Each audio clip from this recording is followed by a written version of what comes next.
Hello viewers, আসসালামু আলাইকুম। Welcome to my channel kitchen time with Saida. আবার হাজির হলাম খুবই মজার রেসিপি নিয়ে। আজ করে দেখাবো লুচি। কথা না বাড়িয়ে চলুন জেনে কী করে পারফেক্টভাবে লুচি বানাবো সেই প্রণালীটি। পারফেক্টভাবে লুচি বানানোর জন্য আমি এখানে নিয়ে নিলাম 2 কাপ ময়দা। আজকে আমি 2 কাপ ময়দার লুচি বানাবো। এবার এর সাথে দিয়ে দেবো স্বাদ অনুযায়ী লবণ। আমি এখানে হাফ চা চামচ লবণ দিচ্ছি, আপনি আপনার স্বাদ অনুযায়ী অ্যাডজাস্ট করে নেবেন। এবার ময়দার সাথে দিয়ে দিব 2 টেবিল চামচ পরিমাণ রেগুলার খাবার তেল। তেলের পরিমাণটা কিন্তু খুব ইম্পর্টেন্ট লুচির জন্য, কারণ তেলের পরিমাণ যদি বেশি হয়ে যায় তাহলে কিন্তু লুচিটা মচমচে হয়ে যাবে, পারফেক্ট লুচি হবে না। সেজন্য তেলের পরিমাণটা খুব ইম্পর্টেন্ট। এখানে 1 কাপ ময়দার জন্য 1 টেবিল চামচ তেল দিলেই চলবে। আমি আজকে 2 কাপ ময়দা ইউজ করছি, সেই জন্য আমি 2 টেবিল চামচ রেগুলার খাবার তেল দিলাম। এবার হাত দিয়ে খুব ভালো করে ময়দা আর তেলটা মিশিয়ে নিতে হবে। ময়দার সাথে তেলটা খুব ভালো করে মিশানো হয়ে গেছে। এবার কুসুম গরম পানি দিয়ে আমি একটা ডো বানিয়ে নিব। অল্প অল্প করে পানি দিব আর ডোটা বানাবো। অবশ্যই কুসুম গরম পানিটা ইউজ করবেন, এতে লুচিটা সফট হবে এবং অনেক সময় পর্যন্ত সফট থাকবে। পানিটা একবারে দিবেন, এতে বেশি হয়ে যেতে পারে, তাই অল্প অল্প করে পানি দিয়ে একটা ডো বানাবো। রুটি পরোটার জন্য যে ডো বানাই ঠিক ওই রকম ডো হবে। দেখুন, ডোটা বানানোর পরে 5 থেকে 6 মিনিট খুব ভালো করে মথে নেবেন, এতে লুচিটা সফট হবে। অবশ্যই মথে নেবেন। আমার 5-6 মিনিট মথে নেওয়া হয়ে গেছে। এখন ঠিক এরকম সফট হয়েছে, একেবারে শক্তও না নরমও না, রুটি পাওয়াটার মতো। এবার আমি এই ডোটাকে ঢেকে রেখে দিব আধা ঘন্টার জন্য। এই আধা ঘন্টায় ডোটা খুব ভালোভাবে সেট হয়ে যাবে। ফিরে আসবো আধা ঘন্টা পরে। ফিরে এলাম আধা ঘন্টা পরে। ডোটা একেবারে পারফেক্টভাবে সেট হয়ে গেছে। দেখুন, আগে থেকে অনেকখানি সফট হয়ে গেছে। এবার আবারও এই ডোটাকে আমি একটু মথে নিব 4 থেকে 5 মিনিট, এতে লুচিটা অনেক সফট হবে। পারফেক্ট লুচি বানানোর জন্য এই ময়দার ডোটাকে খুব ভালো করে মথে নেওয়া কিন্তু খুব ইম্পর্টেন্ট। অবশ্যই 3 থেকে 4 মিনিট ময়দাটাকে মথে নিতে হবে। আমার ময়দাটা মথে নেওয়া হয়ে গেছে। এবার দেখুন কতটা সফট হয়েছে, আমি একটু হাত দিয়ে দেখিয়ে দিচ্ছি, অনেক সফট হয়ে গেছে। এবার আমি ছোট ছোট বল আকারে লেচি কেটে নিব। লেচি আকার বড় বা ছোট আপনার ইচ্ছে অনুযায়ী আপনি বানাতে পারেন। আমি মিডিয়াম সাইজ করে বানাবো, সেই জন্য আমি এরকম এই সাইজ করে লেচিগুলো কেটে নিব।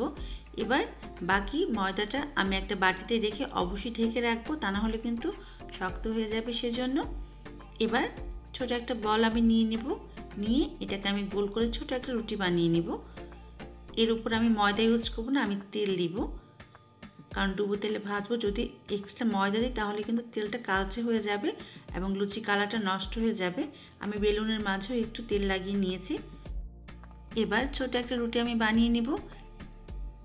লুচির জন্য যে রুটিগুলো বানানো হয় সেই রুটিগুলো একেবারে পারফেক্ট গোল না হলেও চলবে, রুটি একটু পাতলা করে বেলতে হবে। দেখুন, আমি বেলে নিয়েছি, কতটুকু পুরুত্ব হবে আমি দেখিয়ে দিচ্ছি। লেচিটা আমার বেলা হয়ে গেছে, এটা ঠিক এরকম পুরুত্ব হবে, একেবারে পাতলাও না আবার ভারীও না, ঠিক রুটি যেরকম হয় ঠিক ওই রকম হলেই চলবে। এইভাবে আমি সবগুলো লুচি বানিয়ে নিব। লুচিগুলো ডুবো তেলে ভাজতে হবে, সেই জন্য পর্যাপ্ত পরিমাণ তেল দিয়ে দিয়েছি। যখন তেলটা অনেক গরম হবে তখন এর মাঝে লুচিটা দিয়ে দিব। দেওয়ার পর এভাবে একটু চেপে চেপে দিতে হবে। আর লুচিটা অনেক সময় তেলে রাখা যাবে না। ঠিক 20 থেকে 30 সেকেন্ড যখন হবে তখনই লুচিটাকে উল্টে দিতে হবে। আর সাইড থেকে এভাবে তেলটা উঠিয়ে দিয়ে লুচিটা ফুলে উঠবে। যদি ফুলকো লুচি পছন্দ করেন তাহলে এভাবে সাইড থেকে তেল উঠিয়ে দিবেন, আর তা না হলে একটু চেপে চেপে ভাজলেই চলবে। 30 থেকে 40 সেকেন্ড হলে লুচিটাকে উল্টে দিতে হবে। উল্টে অপর পাশও 20 থেকে 30 সেকেন্ড ভেজে নিতে হবে। এর বেশি ভাজতে যাবেন না, তাহলে কিন্তু লুচিটা মচমচে হয়ে যাবে, পারফেক্ট লুচি হবে না। আর লুচি কখনোই মচমচে হবে না। এবার যখন দুই পাশ মিলিয়ে 1 মিনিটের মতো হবে, বা 1 মিনিট থেকে একটু কম, 50 থেকে 60 সেকেন্ডের মতো সময় লাগবে একটা লুচি হতে। আমার লুচিটা হয়ে গেছে, আমি উঠিয়ে নিলাম। ঠিক একইভাবে সবগুলো লুচি আমি ভেজে নিব।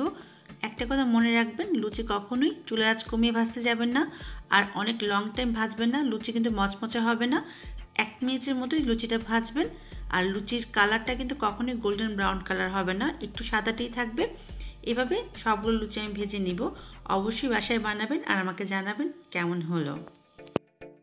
আমি যেভাবে লুচিটা বানিয়েছি ঠিক সেভাবেই সেই পরিমাণ তেল দিয়ে আপনি লুচিটা বানালে লুচিটা অনেক সময় পর্যন্ত নরম থাকবে এবং খেতেও খুব মজা লাগবে। অবশ্যই বাসায় বানাবেন আর আমার কমেন্ট বক্সে জানাবেন কেমন হলো। আমার লুচিগুলো ভাজা হয়ে গেছে, আমি একটা লুচি ছিঁড়ে দেখিয়ে দিচ্ছি ভিতরটা কতটা পারফেক্ট হয়েছে। দেখুন, দেখে নিশ্চয়ই বুঝতে পেরেছেন লুচিটা কতটা পারফেক্ট হয়েছে। খুবই মজার, এই লুচিটা বাসায় বানাবেন।